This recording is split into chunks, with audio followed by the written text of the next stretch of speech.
El centenario de Cacheiro nos pone ante la posibilidad de revalorizar a uno de los individuos más interesantes que hemos encontrado en nuestra vida.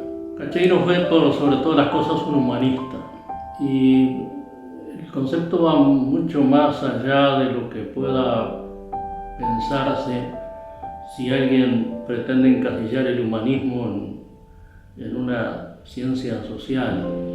El humanismo de Cacheiro se expresaba en todos los órdenes de la vida.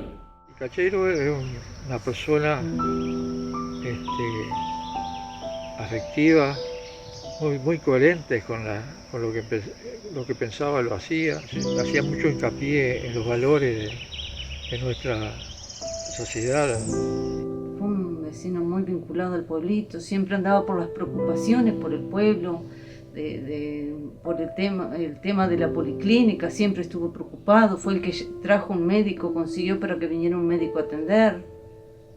Siempre me acuerdo que iba a veces casa por casa a los vecinos a tomarle la presión a los que querían. Siempre andaba preocupado por el pueblito, por las cosas del pueblo. Me acuerdo en aquella época que la comunicación era en el tiempo de las cabinas, él se pasaba cortando la telefonía, me acuerdo, y él siempre iba a reclamar. Él siempre estaba abierto acá en su casa a recibir gente. Siempre venían a visitar sus obras, era como venir a un museo, venían al taller de él, era como un museo. Yo a partir del 75 yo vine y me puse a trabajar en San Juan, en José Pero Varela. Y venía mucho para estos lados, acá, para Rocha. Y un día me animé a parar el vehículo y poner... ahí entró cómo comenzó la relación con Cacheiro. Yo venía cada tanto. Y ahí se fue forjando una amistad. Mismo cuando quedó sola Coquita,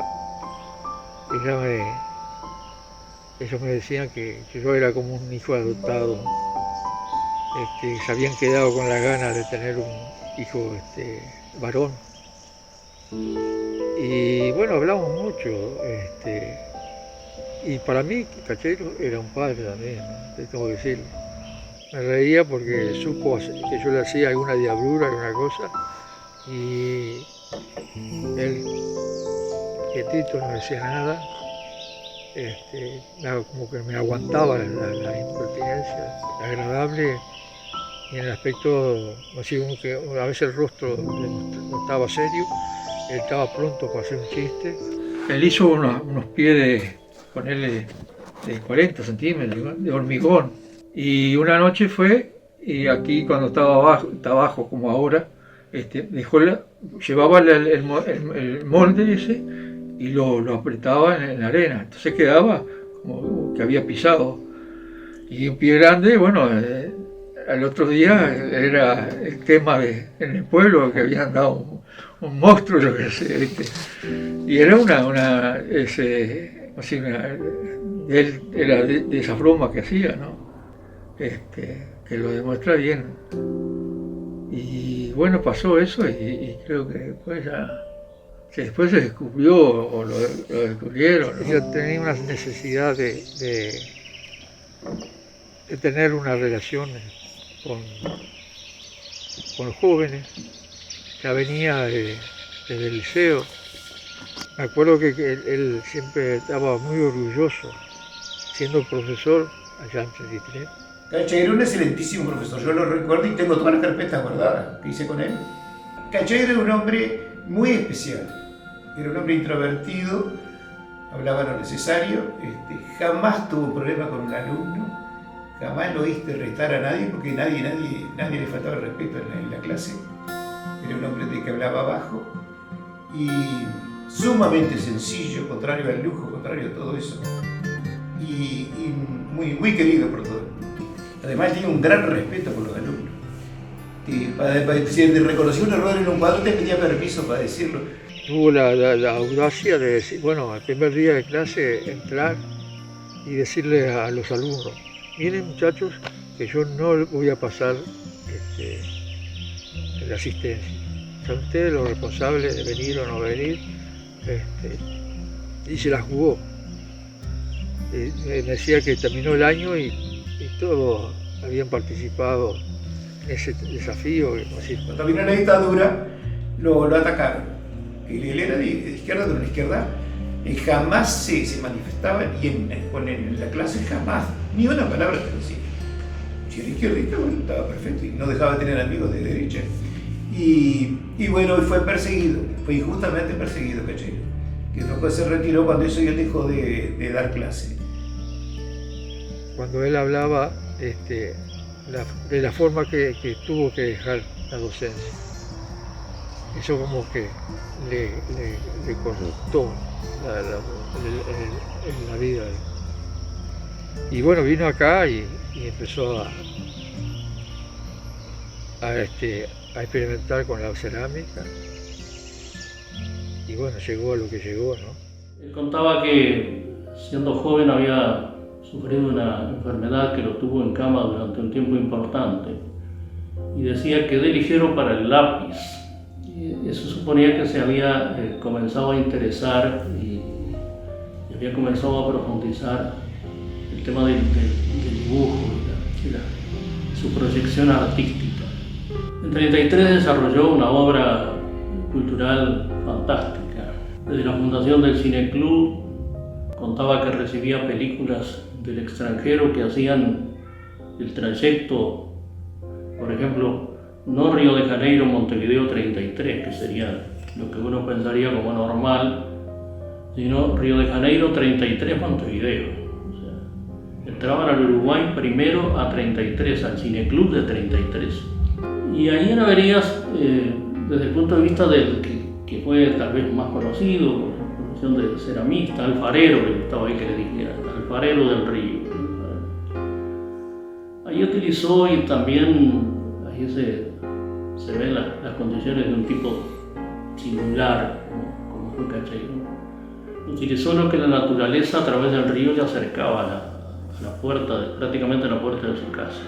Troncos, piedras, animales fosilizados. Él recogía todo eso y con eso armaba piezas antológicas que alcanzamos a ver en su taller. Y además, el barro modelaba los objetos que hacía. Durante mucho tiempo sin energía eléctrica, porque la energía eléctrica vino muy tarde ahí a la zona de Averías. Después sí, ya con el adelanto de la energía eléctrica se pudo mejorar y trabajar de otra manera. Sus producciones andan hoy por el mundo y tal vez el nombre de Cacheiro sea bastante más conocido en algunos lugares que aquí en Uruguay. Porque él contaba por ejemplo, de encargos que le hacían del exterior. Recuerdo el de los toritos, dice, me pidieron tanta cantidad de toritos, de todos iguales, para llevar a tal lugar. Y los hizo, pero después volvieron con la misma propuesta y ya no la aceptó. Él decía que era muy rico por lo que hacía los toros. Dice, yo tengo una ganadería bárbara. Dice. Él no era muy de andar haciendo negocios, le costaba enormemente hacer negocios. Como que vivía otro tiempo, él vivía con su arte. Bueno, yo, por ejemplo, yo tengo de él una cerámica que es un jarrón, y esa cerámica él la había dejado, que se recostaba a un árbol, así, la tenía desahuciada. Y le pregunté, digo, no pude lograr el color, y yo lo que hice, me la agarré y me la llevé. Al tiempo yo le dije, bueno, ya que tengo un jarrón tuyo. Ah, sí, ese jarrón le falta color, no me satisface. Así que no te preocupes, quedate nada, vos nomás. Con los años me acuerdo que ya en los últimos años de vida de él me hizo el comentario y dice, ¿sabes qué? El jarrón que te llevaste como que no es tan malo como yo lo veía. Cuando él murió, llevé el jarrón y lo puse junto al cajón de él. Y ese jarrón tuvo adentro del nicho todo el tiempo que tuvo cuando lo reducieron, ¿no? Y la idea mía era decirle, bueno, el jarrón este va, con el tiempito lo vas a tener ahí cerca y bueno, terminalo. Con los años yo, como si cada tanto voy y estoy ahí en el cementerio. Y una ida, fui al nicho de él y habían puesto un familiar ahí mismo en el nicho y habían sacado el jarrón. Entonces lo recuperé. Siempre he estado preocupado por la naturaleza. El vínculo siempre con la naturaleza lo tengo muy presente, que siempre estaba dándole comida a los lagartos, había amansado unos lagartos, había amansado picaflor, siempre era muy por la naturaleza, siempre se estaba preocupando por los árboles, de no cortar sobre la orilla del río. Eso lo tengo patente. Una vez estaba en perspectiva del espectador, lo estaba entrevistando Diego Barnabé, y empezó a llamar gente del interior, y llamamos con este amigo. Entonces Diego dice, siguen llegando llamadas del interior, dice, fulano y fulano desde Lascano, Rocha, dice, lo llaman, lo felicitan, y le dicen que cuando estén prontas las ciruelas van a volver. Cachero se despachó, porque dijo, ese tema sí que me preocupa. Porque todos los cambios a lo largo de los tiempos han sido a largo plazo y esto viene siendo muy rápido. Se me murieron todas las ciruelas, dice, y se están muriendo los peces, llegan a la costa muertos. Entró a desarrollar toda una teoría ecologista, ecologista pero real. Yo recuerdo eso porque, no solamente porque nos haya tenido como tangenciales protagonistas con la llamada esa, sino porque ahí tenemos otra beta de los preocupados por el mundo que le iba a quedar a los que venían detrás suyo. Fue una persona que no fue reconocida realmente en su pleno valor. Él fue un hombre que fue muy grande, muy grande sin demostrar nada. Me acuerdo de charlas que nos daba cuando éramos niños, jóvenes, y hablaba mucho de las formas de disfrutar, tanto del río como el monte, y bueno, nosotros como niños que lo disfrutábamos jugando y él desde otra mirada, ¿no?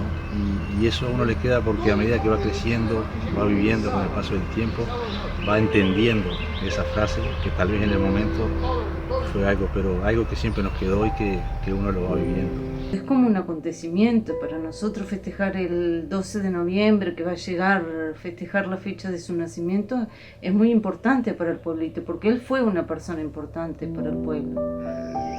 Yo los últimos días acompañé, lo estuve acompañando hasta que falleció de la enfermedad que tenía. Sí, yo ya te digo, yo pienso que fue conmigo tan bueno que no me lo merecía. Además, los versos, las coplas que escribió, que quedaron en ese libro que anda por ahí, son un resumen de lo que se aprende en la vida, mucho más que en los libros, de lo que eso que le llaman experiencia te va dando, que lo va formando al individuo, más allá de la enseñanza formal. La Universidad de la Vida, dicen algunos, ponle el nombre que quieras, pero en definitiva es ese conocimiento empírico que todos tenemos al alcance de la mano, que algunos resumamos y otros no, pero que está ahí y que aquellos como Cacheiro que lo saben aprovechar realmente se enriquecen desde el punto de vista intelectual, desde el punto de vista del alma, del espíritu, me hace tener un respeto en la memoria, esta memoria que a veces nos empieza a hacer trampa ya con los años, pero por suerte todavía nos permite recordar estas cosas y recordar a personas como don Tomás Cacheiro.